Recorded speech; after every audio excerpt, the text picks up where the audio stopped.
Il est bien évident que cette charité n'est pas moins fraternelle que divine. Le royaume qui s'élabore est une cité où tout est commun. Le corps du Christ, en sa pleine stature, est fait de membres qui communient les uns avec les autres, dans l'esprit qui les fait vivre. Comment pourrait-on entendre la vision de Dieu qui nous est promise comme un don purement individuel? Là-haut, nous nous entredevrons tous quelque chose. C'est cela que tout homme de bonne volonté porte déjà au fond en lui-même comme une impossible espérance, au moins comme une aspiration. Ainsi, entre le royaume d'aujourd'hui et celui de demain, le lien est essentiel. Et où se situe donc la différence? En un sens, elle est nulle, puisque c'est la charité et l'Esprit Saint qui constituent le royaume à venir, tout comme le royaume présent.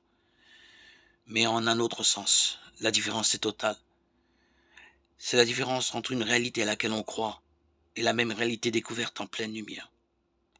Le Christ se manifestera en nous. C'est ainsi que saint Paul traduit l'avènement du royaume. Il était là selon sa parole, et nous en étions sûrs à ce titre.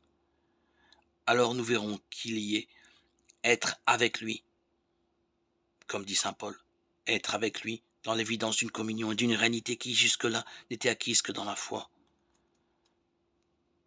Possible de dire plus simplement et plus violemment, elle vit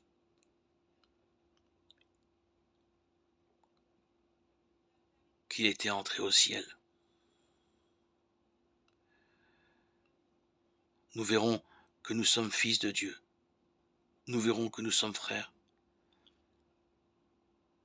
Avec ce que cela signifie de communication intégrale des richesses de Dieu, dont nous serons devenus héritiers, selon le mot de saint Paul, et de nos propres richesses fraternelles.